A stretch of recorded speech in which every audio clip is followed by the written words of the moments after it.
இன்றைக்கி வந்து பார்த்தீங்கன்னா அனல் அரசு அவர்களுடைய இயக்கத்தில் வெளிவந்திருக்கக்கூடிய ஃபீனிக்ஸ் படத்தினுடைய ரிவ்யூ தான் வந்து பார்க்க போகிறோம். ஆக்சுவலாக அந்த படம் ரிலீஸ் ஆகிறதுக்கு முன்னாடியே வந்து இந்த படத்தில் நடித்த விஜய் சேதுபதி அவருடைய மகனான சூர்யா சேதுபதி வந்து நிறையா ட்ரோல்ஸ் அது வந்து நிறையா சந்திச்சிட்டாரு.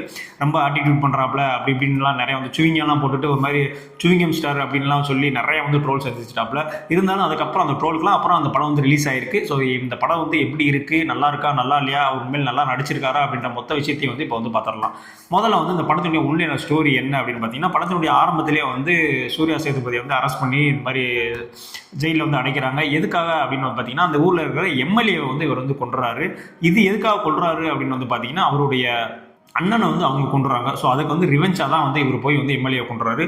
ஸோ இது அதுக்கப்புறம் வந்து அந்த ஜெயிலுக்குள்ளே போகிறது, அதுக்கப்புறம் என்ன நடக்குது, ஜெயிலெலாம் என்ன விஷயங்கள்லாம் பண்ணுறாங்க அப்படின்றதான் வந்து இந்த படத்தினுடைய மொத்த ஸ்டோரி. அஸ் யூஷுவல் இது வந்து ஒரு ரிவெஞ்ச் ஸ்டோரி தான். ஸோ இதிலலாம் என்னென்ன ப்ளஸ் இருக்குது, நெகட்டிவ்ஸ் இருக்குது அப்படின்ற மாதிரியான விஷயங்களை வந்து இப்போ வந்து பார்த்துடலாம்.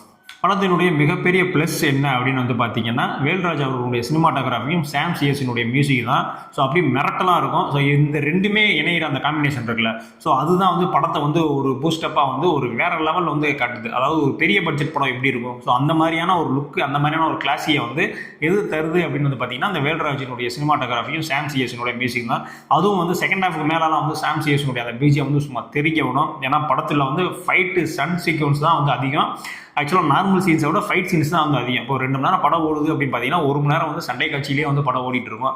ஒருவேளை டைரக்டர் அனல் அரசு வந்து ஃபைட் மாஸ்டராக இருக்கிறனால வந்து படத்தையும் வந்து ஃபைட்டாக எடுக்கலாம் அப்படின்னு நினச்சி எடுத்தாரா அப்படின்றது வந்து தெரியலை.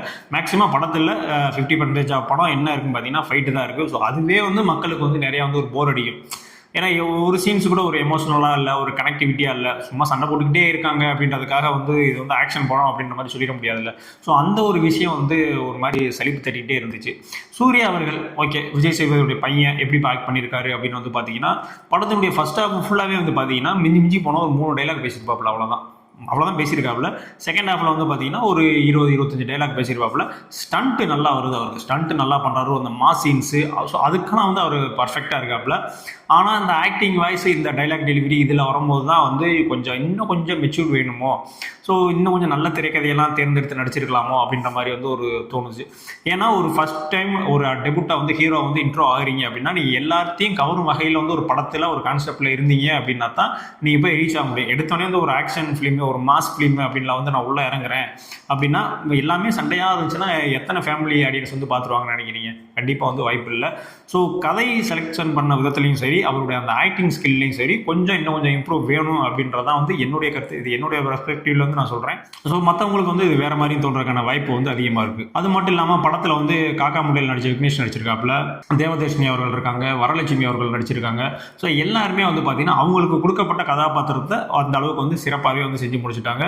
அதுலேயும் முக்கியமாக சொல்லணும், காக்கா முட்டை அந்த விக்னேஷ் இருக்கார்ல, ஸோ அவர் வந்து உண்மையிலேயே ரியலாகவே வந்து அவருடைய ஆக்டிங் ஃபர்ஸ்ட் ஆஃப் ஃபுல்லாகவே அவர் தான் இருப்பார். ஸோ ஆக்டிங் வந்து உண்மையிலேயே வந்து அருமையாக தான் இருந்துச்சு. இங்கே படத்தினுடைய மிகப்பெரிய பலமும் பலவீனம் ரெண்டுமே பார்த்தீங்கன்னா ஃபைட்டு தான். ஏன்னா ஃபைட் சீக்வன்ஸ் நல்லாவும் இருக்கும், அதே நேரத்தில் சலிப்பு தட்டுற மாதிரியும் இருக்கும். எதுவுமே ஓவர் டோஸாக கொடுத்துட்டா வந்து நம்மளுக்கு பிடிக்காதுல்ல. ஸோ அந்த மாதிரியான ஒரு ஓவர் டோஸ் தான் வந்து இந்த படத்தில் இருக்கும் அப்படின்ற மாதிரி ஒரு தோணுச்சு. ஸ்க்ரீன் பிளே வைஸும் சரி, எல்லாமே ப்ரெடிக்டபுளாக இருந்துச்சு. ஸோ ஓகே, இது அடுத்தது தான் நடக்கும், இதுதான் வந்து கிளைமேக்ஸில் முடியும் அப்படின்ற மாதிரியான ஒரு ப்ரெடிக்டபுளான ஒரு ஸ்க்ரீன் பிளே தான் இருந்துச்சு. ஸோ அனல் அரசு வந்து இன்னுமே வந்து அந்த கதையினுடைய அந்த ரைட்டிங்கில் வந்து இன்னுமே கொஞ்சம், ஆக்சுவலாக வந்து இது ஒரு நார்மலான ஸ்டோரி, ரெவெஞ்ச் ஸ்டோரி தான். ஸோ அதில் என்ன சுவாரஸ்யமாக பண்ண முடியும் அப்படின்றதுல, ஸோ அந்த மாதிரி விஷயங்களில் கொஞ்சம் கவனம் செலுத்தியிருந்தாங்க. ஃபைட்டுக்கு செலுத்தின கவனத்தை மற்ற இந்த விஷயத்தில் செலுத்தியிருந்தாங்க அப்படின்னா இன்னுமே இந்த படம் வந்து நல்லா வந்திருக்கிறதுக்கான வாய்ப்பு இருக்குது. இப்போவுமே வந்து பார்த்திங்கன்னா இந்த ஆக்ஷன் படம்லாம் பிடிக்கும் அப்படின்றாங்களா, ஸோ அவங்களுக்கு வந்து இந்த படம் வந்து பிடிக்கிறதுக்கான சான்சஸ் இருக்குது. ஒரு 80% ஆஃப் பீப்புளுக்கு பிடிக்கிறதுக்கான வாய்ப்பு இருக்குது. ஆனால் ஒரு நார்மல் ஒரு ஃபேமிலி ஆடியன்ஸாக போகிறோம், ஒரு ஜென்ரல் ஆடியன்ஸாக போய் படம் பார்க்குறோம் அப்படின்னா கண்டிப்பாக வந்து சலிப்பு வந்துடும், சலிப்பு தட்டிடும். ஸோ அந்த விஷயத்தை வந்து கொஞ்சம் கவனம் செலுத்தியிருந்தால் இன்னுமே வந்து இந்த படம் வந்து அருமையாக வந்து அமைஞ்சிடும். அது மட்டும் இல்லாமல் என்னதான் வந்து சினிமாவாக இருந்தாலும் ஒரு 17-18 வயசு பையனுக்கு இவ்வளோ நாலேஜ், இவ்வளோ மெச்சூரிட்டியாக இருக்குமா அப்படின்னா வந்து, ஸோ அந்த இடமே வந்து ஒரு லாஜிக் மிஸ் ஆன மாதிரியான ஒரு விஷயம் தான் வந்து எனக்கு தோணுச்சு. இப்போ பர்சனலாக சொல்கிறேன் நான். மற்றபடி பார்த்தீங்கன்னா அந்த செகண்ட் ஹாஃபில் வரக்கூடிய அந்த ஜெயில் சீன்ஸ் எல்லாம் வந்து நான் நல்லா தான் இருந்து எடுத்திருந்தாங்க. அந்த வாட்டர் டேங்கிட்ட ஒரு ஃபைட் சீன் வரும். ஸோ அதுவுமே வந்து ரொம்ப அருமையாக தான் கொரியோகிராஃப் பண்ணியிருந்தாங்க. ஆக்சுவலாக தெரியும் அனல் அரசு மாஸ்டர் தான் டைரக்ஷன் அப்படின்றப்ப வந்து ஃபைட் சீன்ஸ்லாம் நல்லா தான் இருக்கும் அப்படின்ற விஷயம் வந்து தெரியும். ஸோ அதில் வந்து எந்த பிரச்சனையும் இல்லை. இருந்தாலும் மக்களை உட்கார வைக்கிறதுக்கு கதையில் ஏதாவது ஒரு விஷயம் இருக்கும்ல, ஒரு சுவாரஸ்யமான விஷயம், ஒரு பீக் சீன், இந்த சீன் இந்த படத்தில் பீக்குப்பா அப்படின்ற அந்த மாதிரியான விஷயங்கள் எதுவுமே கிடையாது. அஸ் யூஸ்வல் நார்மலாக வந்து படம் ஸ்டார்ட் ஆகி ஆகி அப்படியே நார்மலாகவே போயிட்டு அப்படியே நார்மலாகவே வந்து முடிஞ்சிருச்சு. இடையில அங்கங்கே அந்த ஃபைட் சீன் மட்டும்தான் வந்து உங்களை எங்கேஜிங்காக வச்சுருக்கும். அதுவுமே வந்து ஃபைட்லாம் பிடிக்காத ஆளுகளாக இருந்துச்சுன்னா என்னடா படம் சண்டை போட்டுக்கிட்டே இருக்கானுங்கடா அப்படின்ற மாதிரி எண்ணங்களும் தோன்றதுக்கான வாய்ப்பும் வந்து அதிகமாக தான் இருக்குது. ஆனால் இன்னும் கொஞ்சம் சூர்யா சேதுபதி அவர்கள் வந்து கொஞ்சம் ஆக்டிங்கில் கொஞ்சம் இம்ப்ரூவ் பண்ணார் அப்படின்னா கண்டிப்பாக வந்து ஒரு நடிகராக வந்து சினிமாவில் வந்து வளம் வர்றதுக்கான வாய்ப்புகள் வந்து அதிகமாக இருக்குது. அதே நேரத்தில் வந்து பார்த்திங்கன்னா ஸ்கிரிப்ட் செலெக்ஷன் பண்ணதுலேயும் கொஞ்சம் தான் உற்று நோக்கி பார்த்து சரி ஓகே இது பண்ணலாம், இது மக்களுக்கு பிடிக்கும், இது நல்ல ஸ்கிரிப்ட் அந்த மாதிரி செலக்ட் பண்ணி நடித்தார் அப்படின்னா இன்னுமே வந்து மேலே வர்றதுக்கான வாய்ப்பு வந்து அதிகமாக இருக்குது. ஆனால் அவருக்கு வந்து அந்த மாஸ் சீன்ஸு ஃபைட் சீன்ஸ்லாம் வந்து பக்காவாக வந்து செட் ஆகுது. நீங்கள் என்ன வேணால் ட்ரோல் பண்ணிக்கிங்க, ஆனால் அவருக்கு வந்து அது உண்மையிலே வருது அப்படின்றதான் வந்து உண்மை.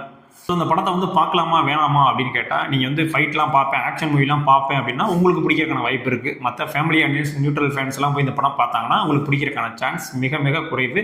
நம்மளை பொறுத்த வரைக்கும் இந்த படம் வந்து ஒரு ஆவரேஜான ஒரு படம் தான். ஒரு டைம் கூட பார்க்கலாமா அப்படின்றது வந்து எனக்கு தெரில. ஓகே, வீக்கெண்டில் ஃப்ரீயாக இருந்தீங்க அப்படின்னா கண்டிப்பாக அந்த படத்தை வந்து ட்ரை பண்ணுங்கள். ஸோ இந்த வீடியோ பிடிச்சிருந்துச்சு அப்படின்னா கண்டிப்பாக லைக் பண்ணுங்கள், கமெண்ட் பண்ணுங்கள், ஷேர் பண்ணுங்கள். இந்த வீடியோவை 4 பேருக்காவது ஷேர் பண்ணுங்கள். அது மட்டும் இல்லாமல் நம்ம சேனலை வந்து சப்ஸ்கிரைப் பண்ணாமல் பார்க்குறோம், கண்டிப்பாக வந்து சப்ஸ்கிரைப் பண்ணிங்க. இதே மாதிரியான அடுத்த ஒரு வீடியோவில் வந்து சந்திக்கிறேன். பாய்.